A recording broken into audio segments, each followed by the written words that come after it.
Você já parou para calcular quanto custa a escolha entre casar no papel ou viver em uma união estável? Não estou falando de festa, buffet ou lua de mel. Estou falando do custo real ao longo de 10, 20, 30 anos. Impostos, proteção patrimonial, sucessão. A maioria das pessoas trata isso como detalhe, como se fosse só burocracia. Mas quando você coloca os números na mesa, a diferença pode ultrapassar R$200 mil ao longo de uma vida. E é por isso que muita gente só percebe isso quando já perdeu dinheiro ou patrimônio. Hoje vou te mostrar com números reais quanto custa cada escolha e como você pode estruturar isso da forma mais eficiente possível. Essa é uma conversa que tenho toda semana no escritório e o padrão é sempre o mesmo. Casais chegam achando que casar ou juntar é basicamente a mesma coisa, que é só uma formalidade, mas não é. A estrutura jurídica que você escolhe para a sua relação afeta diretamente 4 pilares do seu patrimônio. Primeiro, como seus bens e dívidas são tratados. Segundo,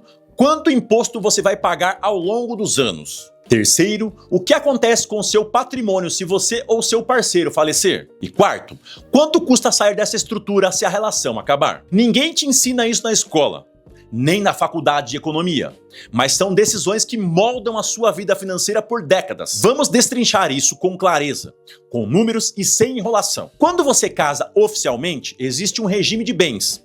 Ele define o que é seu, o que é do outro e o que é dos dois. Se você não escolher nada, a lei escolhe por você. E o padrão é a comunhão parcial de bens. Funciona assim: o que você tinha antes de casar continua sendo seu. O que vocês constroem durante o casamento pertence aos dois, metade para cada. Um exemplo prático: você tinha R$100 mil quando se casou. Esse dinheiro era só seu, mas nos 10 anos seguintes vocês acumularam R$500 mil. Esse valor é 50% de cada um. E as dívidas, as contraídas antes do casamento, são individuais, mas as dívidas feitas durante o casamento, em regra, são dos dois. Dependendo da finalidade, você pode responder por uma dívida que não foi você quem fez.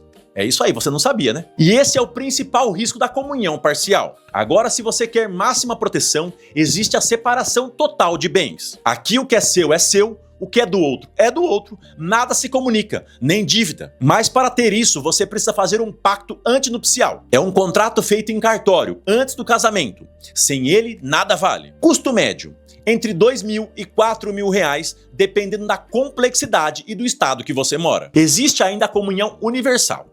Aqui tudo vira um patrimônio só.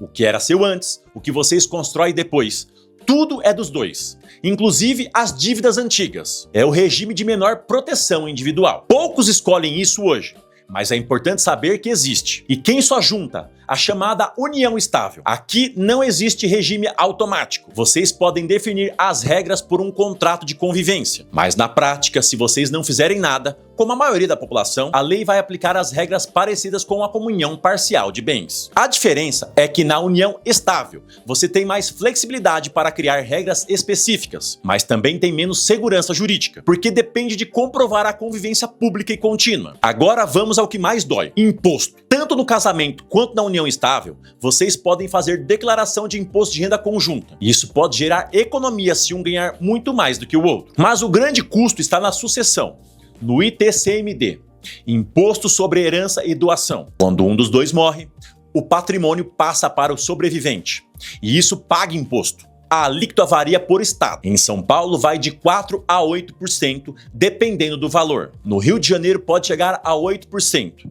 No Rio Grande do Sul, até 6%. Vamos usar um exemplo real. Casal com patrimônio de R$1.500.000. Um falece, o outro herda metade. R$750 mil em São Paulo, com a alíquota média de 6%. O imposto seria R$45 mil. Mas aqui está o detalhe que ninguém te conta. O tratamento tributário para quem é casado oficialmente costuma ser mais vantajoso do que para quem está em união estável. Por quê? Porque alguns estados ainda têm interpretações diferentes sobre os direitos sucessórios na união estável. E isso pode aumentar a base de cálculo do seu imposto ou dificultar isenções. A diferença prática: em cenários de patrimônios maiores, pode passar de R$50 mil ao longo de uma geração. Agora, o cenário mais delicado. Se você é casado oficialmente, seu cônjuge é herdeiro necessário. Ele tem direito garantido por lei a uma parte do seu patrimônio, mesmo que você não deixe testamento. E na união estável, uma decisão do STF equiparou os direitos sucessórios do companheiro ao de cônjuge.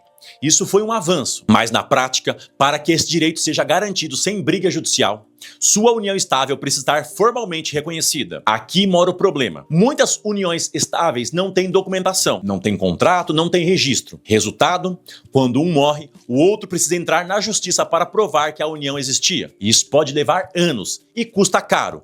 Muito caro. Por isso, em união estável, fazer um testamento e um contrato de convivência não é opcional, é estratégico. Custo de um testamento público bem estruturado, entre R$1.000 e R$3.000. Custo de uma briga judicial sucessória pode passar de R$100.000 e durar 5 anos. Ninguém casa pensando em divórcio, mas precisamos falar disso. Um divórcio consensual com partilha simples custa entre R$2.000 e R$10.000, dependendo se há advogado, cartório ou processo judicial. Já uma dissolução de união estável consensual pode ser resolvida em cartório por cerca de R$1.000 a R$3.000. Mas se houver disputa, aí os números explodem. Um divórcio litigioso pode custar R$50.000 ou mais e levar anos para resolver. Uma dissolução de união estável litigiosa também pode virar processo, e o custo é parecido. A diferença? No divórcio, as regras são mais claras. Na união estável, pode haver mais discussão sobre o que é patrimônio comum e o que não é. Vamos organizar isso em uma matriz de decisão. Casamento com comunhão parcial, proteção patrimonial média, carga tributária otimizada, segurança jurídica máxima, mas menos flexibilidade e dívidas durante o casamento podem ser compartilhadas. Casamento com separação total de bens, proteção patrimonial máxima, carga tributária otimizada, segurança jurídica máxima, mas tem o custo do pacto antinupcial entre R$2.000 e R$4.000 e pode parecer desconfiança. União estável com contrato, flexibilidade máxima, simplicidade para constituir e dissolver, mas a carga tributária potencialmente maior. Precisa de documentação robusta para evitar disputas e tem menor segurança jurídica sucessória. Então, qual custa mais caro? A curto prazo, casar com separação total custa mais, por causa do pacto antinupcial. A médio e longo prazo, união estável pode custar mais, impostos sucessórios maiores, custos jurídicos para comprovar direitos, disputas sucessórias, e se der errado, a união estável sem contrato pode custar muito mais porque não há regras claras. A diferença acumulada ao longo de 30 anos, somando impostos, custos jurídicos e eventual sucessão, pode passar de R$200.000. A pergunta não é qual é melhor.